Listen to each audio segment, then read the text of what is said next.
Patrick Timsit, français célèbre pour ses divers talents dans le domaine de l'art, est non seulement un comédien de premier plan mais aussi un écrivain et réalisateur réputé. Timsit a prouvé sa créativité et son originalité dans de nombreux projets artistiques différents, créant des œuvres uniques et mémorables. Cependant, la vie de Patrick Timsit a été confrontée à un défi difficile lorsqu'il a participé à un défi de survie en milieu sauvage. Le terrible accident s'est produit alors qu'il essayait de surmonter les difficultés et les rudes défis de l'environnement naturel. Cet incident a non seulement créé un choc pour la communauté artistique, mais a également bouleversé la vie personnelle de Timsit. Avec une âme tenace et une forte volonté, Patrick Timsit a surmonté les jours difficiles qui ont suivi l'accident. Non seulement il s'est maîtrisé, mais il est également devenu une source d'encouragement et un esprit fort pour ceux qui l'entouraient. Sa patience et sa résilience sont une source d'inspiration pour de nombreuses personnes confrontées à des défis majeurs dans la vie. En plus de son excellent talent d'acteur, Timsit est également un écrivain talentueux qui a partagé des œuvres littéraires uniques et profondes. Ses histoires sont souvent remplies d'humanité et de passion, reflétant la vie moderne et les défis auxquels chacun est confronté. Le rôle de Patrick Timsit ne se limite pas au domaine artistique mais s'étend également à sa carrière de réalisateur. Il a produit des œuvres uniques et diverses, des films humoristiques aux œuvres d'art profondes, contribuant à enrichir le paysage cinématographique français. La vie et la carrière de Patrick Timsit ne sont pas seulement le parcours d'un artiste célèbre mais aussi une histoire de force mentale et de résilience. À travers les défis et les difficultés, il est devenu un symbole d'unité et de persévérance, envoyant un message positif sur la capacité à surmonter toutes les difficultés de la vie. Patrick Timsit, acteur talentueux du cinéma français, a relevé de nombreux défis au cours de sa carrière, allant de grands rôles à différents personnages, offrant au public des expériences diverses, formelles et impressionnantes. Débutant sa carrière, Patrick Timsit connaît le succès avec son rôle dans Une époque merveilleuse réalisé par Gérard Jugnot en 1991. Ce fut un tournant important, lui ouvrant la voie pour entrer dans le monde du cinéma en tant qu'acteur prometteur. Cependant, ce qui est intéressant, c'est qu'il n'hésite pas à relever de grands défis et à jouer des rôles différents. En 1992, Patrick Timsit marque sa carrière avec son rôle dans La crise de Colin Serrault, où il montre ses divers talents en incarnant le rôle d'un alcoolique. Ce rôle lui a non seulement valu la reconnaissance mais a également inscrit son nom sur la liste des candidats à l'Oscar et au César du meilleur acteur dans un second rôle.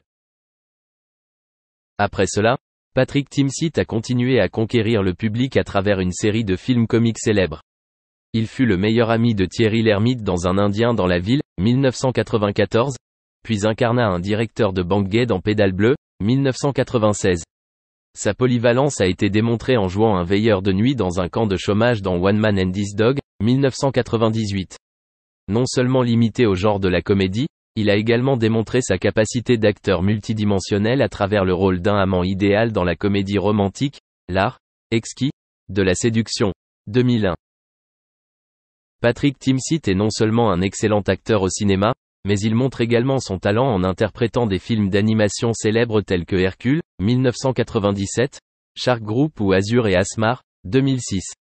Par ailleurs, il a également démontré ses capacités multidimensionnelles dans des films policiers tels que Passage à l'acte, 1996, de Francis Giraud et Le Cousin, 1997, d'Alain Corneau. Le parcours artistique de Patrick Timsit n'est pas seulement une série de succès et une carrière stable mais aussi un parcours qui prouve la diversité et la créativité de son art d'acteur. Patrick Timsit est non seulement un acteur talentueux mais aussi un réalisateur influent. En 1999, il assume le rôle de réalisateur du film Quasimodo del Paris, œuvre dont il écrit également le scénario. Grâce à sa créativité et son talent, Timsit a créé une œuvre comique unique, emmenant le public dans un univers humoristique et coloré. Patrick Timsit ne s'est pas contenté d'être réalisateur, il a également marqué avec son rôle dans la comédie Someone Good, 2002, où il affrontait des acteurs talentueux comme José Garcia. Timsit a continuellement prouvé ses capacités polyvalentes lorsqu'il a continué à participer au film The Americans, 2003, où il a continué à conquérir le public avec son charme et son talent.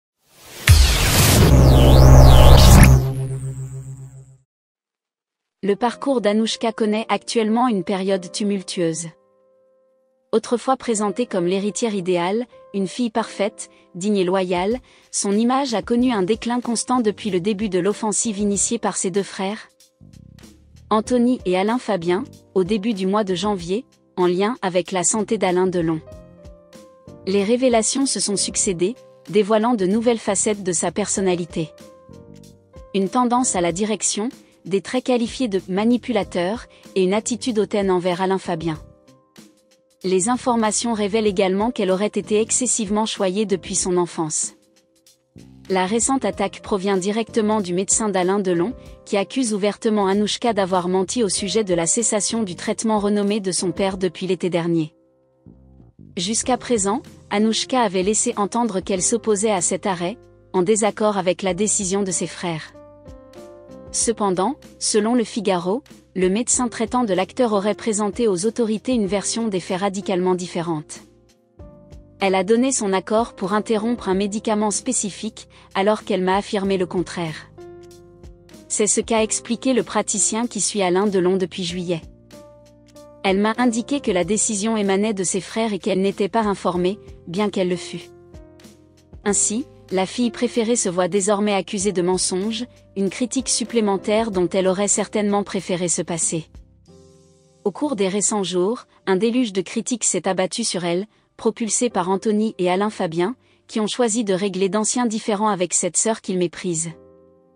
Celle-ci détient les rênes de l'entreprise familiale et héritera de 50% du patrimoine, une décision entérinée par Alain Delon avant son accident vasculaire cérébral, rendant ainsi le choix incontestable. Elle l'a manipulé à sa guise et parvient toujours à ses fins, a déclaré Alain Fabien dans Paris Match.